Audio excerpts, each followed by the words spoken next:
শুভ দুপুর বন্ধুরা, আপনাদের সকলকে শুভেচ্ছা অভিনন্দন জানাই। আমাদের দুপুরের লাঞ্চে আজ এই মাংস কষা দিয়ে ভাত খাবো, সেই জন্য মাংসটা কষা করে নেব।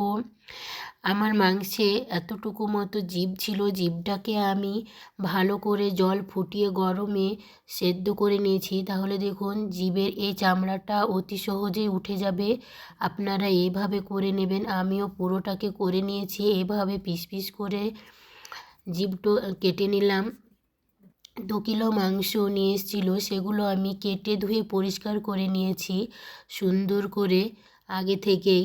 এই দেখুন আমার সবগুলো কাটা হয়ে গেছে। নিয়ে নিয়েছি কাজু বাদাম, চিনি বাদাম, শুকনো লঙ্কা, আদা রসুন বেশি বেশি করে পেস্ট করে নেবেন শিলনোড়াতে পেস্ট করলে খুব সুন্দর হয়। মাংসের মধ্যে আমি স্বাদ মতো লবণ, হলুদ গুঁড়ো, লঙ্কা গুঁড়ো, লঙ্কা পেস্ট করে নিয়েছি। আমি গুঁড়ো দিইনি, গুঁড়োটা দিলে খুব ভালো হয়। বাদাম পেস্ট, আদা রসুন পেস্ট সব একসঙ্গে দিয়ে দিলাম। দিয়ে দেবো কোচানো পেঁয়াজ মোটা মোটা করে কেটে নিয়েছি, টমেটোটাও মোটা মোটা করে কেটে নিয়েছি। দিয়ে দেবো জিরে পাউডার, দিয়ে দিলাম 1 চামচ মতো, ধনে পাউডার দিয়ে দিলাম 1 চামচ মতো।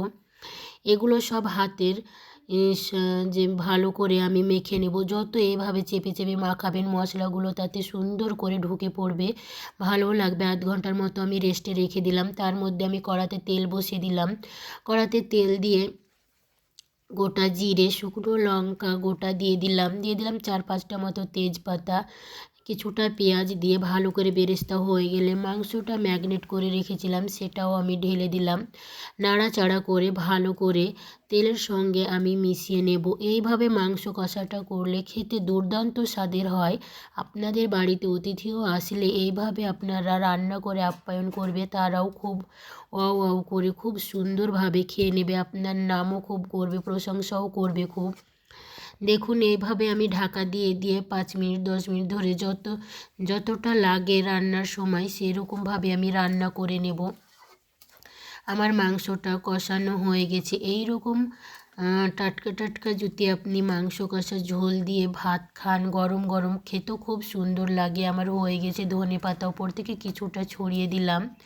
দেখুন নাড়াচাড়া করে আমার ধনে পাতাটা নেতিয়ে গেছে। এবার আমি শেষ মশলা দিয়ে দিলাম মিট মশলা। এটা আমি পুরো প্যাকেটের মশলাটা ঢেলে দিলাম মাংসের মধ্যে। মিট মশলা দিলে মাংসটা খেতে খুব সুন্দর হয়। দেখুন কত সুন্দর কালার, গ্রেভি রং এসেছে। আপনারা অবশ্যই এভাবে ট্রাই করে দেখবেন। আপনাদের সঙ্গে আমি শেয়ার করলাম, আপনারাও আপনাদের বন্ধুদের সঙ্গে শেয়ার করবেন। লাইক কমেন্ট শেয়ার করবেন অবশ্যই। দেখুন কত সুন্দর কালার, খেতেও খুব সুন্দর।